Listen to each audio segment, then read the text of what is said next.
श्री स्वामी समर्थ जय जय स्वामी समर्थ श्री स्वामी समर्थ जय जय स्वामी समर्थ श्री स्वामी समर्थ महाराजांच्या नामस्मरणाने आजच्या व्हिडिओला सुरुवात करूया।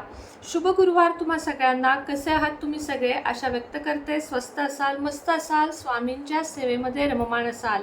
गुरुवार आहे, आज स्वामी सेवा आपल्या नेहमीच्या करायला विसरू नका। ज्यांना रोज वेळ नाही त्यांनी आज स्वामी सेवा जरूर करा।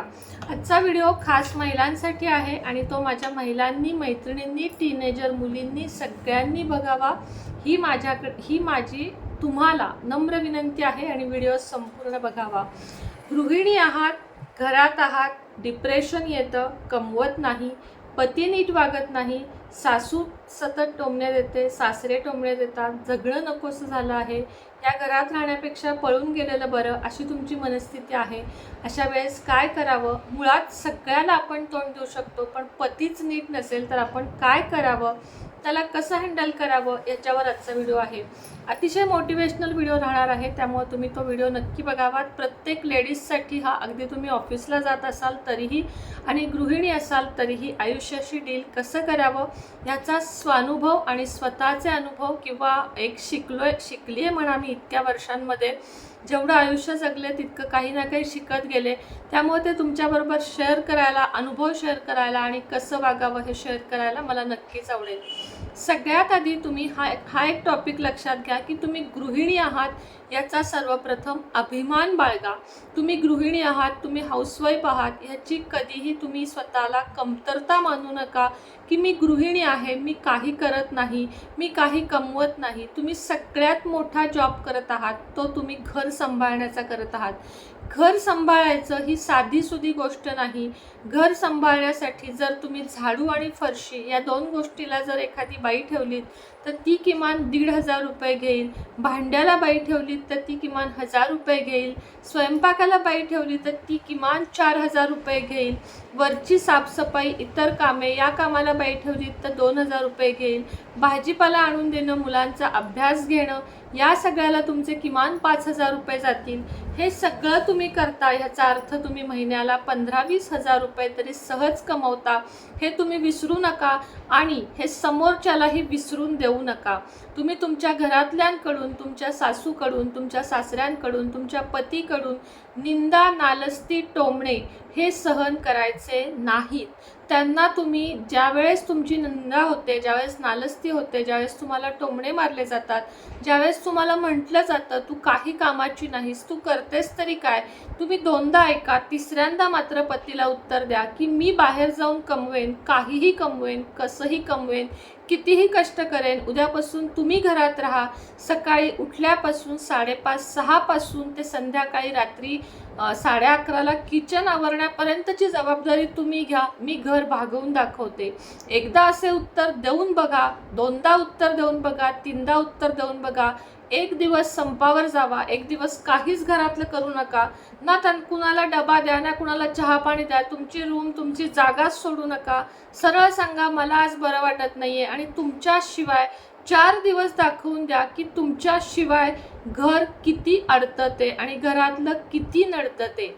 एक गृहिणी घरामध्ये राबराब राबती, सकाळी उठते, सगळ्यात आधी सगळ्या घराची साफसफाई करते, त्यानंतर मुलांचे टिफिन, पतीचे टिफिन, देवपूजा, घराची साफसफाई, त्यानंतर दुपारची कामे, धुणे, भांडी, त्यानंतर संध्याकाळचं चहा पाणी, मुले परत आली की त्यांचं सगळं आवरणं, त्यांचं नाश्ता पाणी, संध्याकाळी पती आला की त्यांचं नाश्ता पाणी, सासू सासऱ्यांची औषधे, सासू सासऱ्यांची जबाबदारी, दवाखाने, त्यांना रिक्षेतून गाडीवरून का होईना घेऊन दवाखान्यात जाणे, पुन्हा येणे, पुन्हा संध्याकाळी पती आला की त्याच्या हातात चहा देणे, संध्याकाळी भाजीची तयारी, स्वयंपाकाची तयारी, दिवाबत्ती, संध्याकाळची पुन्हा तुम्हाला साफसफाई, किचन साफसफाई, उद्याची तयारी, उद्याची कपडे, इस्त्रीचे कपडे, ह्या सगळ्या तयाऱ्या फक्त आपण लेडीज करत असतो।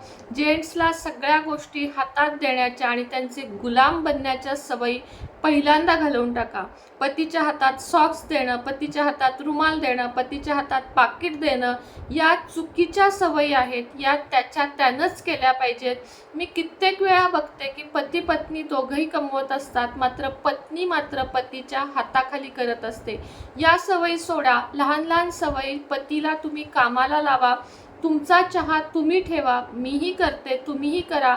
रविवार सुट्टी दिवशी त्यांच्याकडून काही घरातली कामं करून घेण्याचं नियोजन करा आणि तुमच्या आयुष्यामध्ये प्रगती करा. स्वतःसाठी खास 1 तास रोज द्या. रोज सकाळी अर्धा तास तुम्ही एखाद्या मंदिरामध्ये जावा, शांत बसा, स्वतःसाठी वेळ द्या, मेडिटेशन करा, देवाजवळ मागणं मागा, देवाजवळ अध्यात्म एखादा जप करा, जपमाळ घेऊन जा, नामस्मरण करा, स्वतःसाठी अर्धा 1 तास काढा.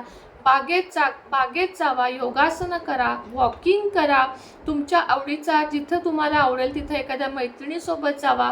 तुम्हाला जर घरात कैद केलं आहे असं तुम्हाला वाटत असेल, थोडक्यात कैदचा अर्थ असा नाही की पिंजरा, कैदचा अर्थ तुम्हाला कोणी बाहेर नेत नाही आहे, तुम्हाला कुठं जायला मिळत नाही आहे. तुम्ही मैत्रिणींचा एक व्हॉट्सअप ग्रुप तयार करा, त्या ग्रुपमध्ये मैत्रिणींना जॉईन करा, तुमच्या रोजच्या रेसिपी शेअर करा, तुमचं सुख दुःख त्यातून निघणारे मार्ग. अशा विश्वासू मैत्रिणी मात्र ठेवा आयुष्यात, ज्या तुमचं अगदी दुःखानं ऐकतील आणि हसून कुणाला सांगतील. अशा मैत्रिणी आयुष्यात ठेवू नका. तर एकच अशी मैत्रीण असावी जीवाभावाची, जी तुमचं सगळं ऐकून तुम्हाला योग्य सल्ला देते, ना की तुम्हाला अयोग्य सल्ला देऊन भडकवते. भडकवणाऱ्या माणसांपासून लांब राहा, निगेटिव्ह माणसांपासून लांब राहा. निगेटिव्ह माणसांपासून 4 हात जेव्हा लांब राहाल तेव्हा तुमची परिस्थिती आपोआपच सुधारेल. आता विषय आहे सासू सासऱ्यांचा. सासू सासरे टोमणे मारत असतील तर तुम्ही त्यांना 1 वेळा 2 वेळा अतिशय गोडी गुलाबीत समजावण्याचा प्रयत्न करा, कारण आपल्याला त्यांच्या वयाचा मान राखायचा आहे. मात्र त्यांनाच जर त्यांच्या वयाचा मान ठेवता येत नसेल, ते जर तुमच्यावर अत्याचार करत असतील, विनाकारण टोमणे मारत असतील, तुमच्या पती पत्नीमध्ये वाद लावत असतील, तुम्ही कितीही काम केलं तरी ते समाधानी नसतील, तर त्यांनाही तुम्ही उत्तर द्यायला शिका, नाही म्हणायला शिका. हे मला जमणार नाही, हे मी करू शकत नाही, असं जेव्हा तुम्ही म्हणाल, जितकं जमेल तितकी वयस्कर माणसांची सेवा करणं हे आपलं कर्तव्य आहे. हे पतीचंही कर्तव्य आहे, हे आपल्या मुलांचंही कर्तव्य आहे, हे संपूर्ण घराचं कर्तव्य आहे. सगळ्या जबाबदाऱ्या तुम्ही तुमच्या डोक्यावर घेऊन फिरू नका, अन्यथा त्याचा त्रास तुम्हालाच होईल. तुम्ही डोळ्यासमोर आणा की तुम्ही 50 वर्षाच्या झाला आहात आणि आता तुमच्या पुढे काहीही जगण्यासारखं उरलेलं नाही आहे. सगळं आयुष्य कशामध्ये निघून गेलं, तर चूल मूल, फक्त मुलांच्या शाळा, आणि आता मुलं मात्र स्वतंत्र झाली, त्यांना पंख आले, ते उडून गेले. पती रिटायर झाला, तो मित्रांमध्ये गुंतला, ट्रिपमध्ये गुंतला, सासू सासरे निघून गेले. या आयुष्यातनं म्हणजे थोडक्यात काय तर ते आपल्या आयुष्यातनंच आता वजा झाले. अशा वेळेस तुम्ही एकटे पडणार आहात, अशा वेळेस तुमच्यासोबत कुणी नसणार आहे आणि अशा वेळेस तुमच्याकडं सेल्फ रिस्पेक्ट नावाची गोष्ट उरणार नाही आहे. त्यामुळं आजच जागे व्हा, स्वतःपुरतं कमवा. अशा अनेक गोष्टी आहेत ज्या तुम्ही घरात बसून कमवू शकता. तुम्ही चांगला डान्स करू शकत असाल तर डान्स क्लास घ्या, तुम्ही सुशिक्षित असाल तर मुलांचे ट्युशन्स घ्या, तुम्ही जर ब्लाऊज चांगले शिवू शकत असाल, स्टिचिंग करू शकत असाल तर स्टिचिंग करा. किमान आपला पॉकेट मनी भागेल इतकं तरी प्रत्येक स्त्रीनं कमावलंच पाहिजे, हे मी तुम्हाला सांगते. पार्लरचा कोर्स करा, नर्सिंगचा कोर्स करा, शिवणाचा कोर्स करा, अन्यथा तुम्ही ऑनलाईन कोर्सेस आहेत हल्ली ते करू शकता. तुम्ही रोज एक चांगला पिक्चर ज्यातून तुम्ही काहीतरी चांगलं घेऊ शकता हे बघा. रोज एक घरामध्ये असा कोपरा तयार करा, अर्थातच ते देवघर असेल, जिथं तुम्ही अध्यात्मात गुंताल, अध्यात्मात स्वतःला गुंतवून घ्याल. तुम्हाला नाही ना श्रीसूक्त म्हणता येत, किती दिवस म्हणता येणार नाही? 8 दिवस नाही, 10 दिवस नाही, 15 दिवस नाही, 20व्या दिवशी तोंडपाठ होईल तुमचं. मी तुम्हाला सांगते की मला सुद्धा श्रीसूक्त एक 10-12 वर्षापूर्वी म्हणता येत नव्हतं. मोबाईलवर लावायचं, त्या पुस्तकाच्या ओळींवर बोट ठेवायचं, श्रीसूक्त म्हणा, विष्णू स्तोत्र म्हणा, विष्णू सहस्त्रनाम म्हणा. एक देवाचा कोपरा 1 तासात स्वतःसाठी द्या. तुम्ही सकाळ संध्याकाळ फिरायला जावा, मजेत राहा, स्वच्छ राहा, टॉपटिप राहा. तुम्ही घरात आहात म्हणून तुम्ही गबाळ ग्रंथी राहू नका.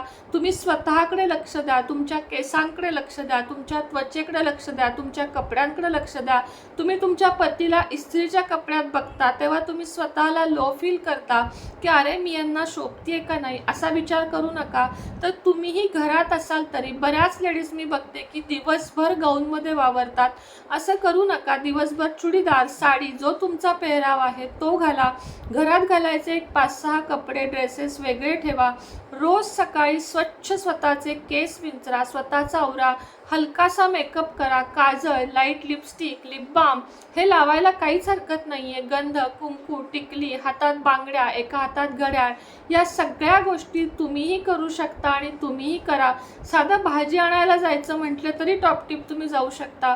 स्वतःसाठी जगायला शिका, स्वतःला वेळ द्यायला शिका, स्वतः निगेटिव्हिटीतनं बाहेर पडा. जेवढं तुम्ही पॉझिटिव्ह व्यक्तींमध्ये राहाल, जितकं तुम्ही पॉझिटिव्ह राहाल तितकं तुम्ही स्वतःला जिंकू शकाल. जग जिंकल्याची भावना तुम्हाला मिळेल. आत्तापासूनच जरी तुम्ही कमवत नसाल तरी पतीच्या कमीत कमी कमाईमध्ये जास्तीत जास्त सेविंग करायला शिका. स्वतः कमवत असाल तर स्वतःसाठी, स्वतःच्या मुलांसाठी. वाईट वेळ येईल म्हणूनच नाही तर चांगल्या वेळेसाठी सुद्धा लागतो तो पैसा. उद्या तुम्हाला कुठं जावं वाटलं, एन्जॉय करावासा वाटला तरी लागणार आहे तो पैसा. आणि दवाखान्यात कुणी ऐन वेळेस ॲडमिट झालं तरी लागणार आहे तो पैसा. झिरो सेविंगमध्ये कधी राहू नका. मलाही या गोष्टी फार उशिरा कळल्या, पण कळल्यापासून मात्र मी खडखडीत जागी झाले आणि या सगळ्या गोष्टी करू लागले.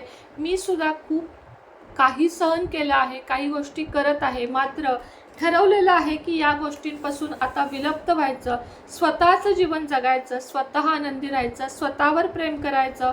या जगामध्ये आई वडील सोडले तर आपलं स्वतःचं असं कुणीही नसतं. तुम्ही कितीही म्हणा माझा नवरा चांगला आहे, पण प्रत्येकाचा आपल्याकडून काहीतरी स्वार्थ असतो. तुम्ही नवऱ्याला 8 दिवस डबाच देऊ नका, त्याच्याशी बोलूच नका, त्याला काहीच देऊ नका, त्याचं काहीच करू नका. 9व्या दिवशी त्याचं वागणं बदलेल, मुलांचं वागणं बदलेल, सासू सासऱ्यांचं वागणं बदलेल. पण आई वडील फक्त निस्वार्थी प्रेम करतात. आपण त्यांच्याशी कसंही वागलो तरी त्यांचं उलट उत्तर एक राहील, बाळा तू कशी आहेस, तू स्वतःची काळजी घे. हे उत्तर तुम्हाला तुमच्या फक्त आईवडिलांकडून मिळेल. कम नशिबानं काही व्यक्ती अशा आहेत ज्यांचे आईवडील पण चांगले नाहीत. त्यांनाही सांगते की स्वतःवर प्रेम करा. आणि कधीही मी सांगते, मी स्वतः या गोष्टी केलेल्या आहेत म्हणून सांगते, कितीही टेन्शन असेल तरी आत्महत्येचा विचार करू नका. तुमचं जीवन तुम्हाला खूप एकदाच मिळतं, ते परत परत जगायला मिळत नाही. लढायला शिका, प्रत्युत्तर द्यायला शिका, नाही म्हणायला शिका, मात्र हारून जाऊ नका. अशाच नवीन टॉपिकवर पुन्हा एकदा व्हिडिओ घेऊन येईन. श्री स्वामी समर्थ.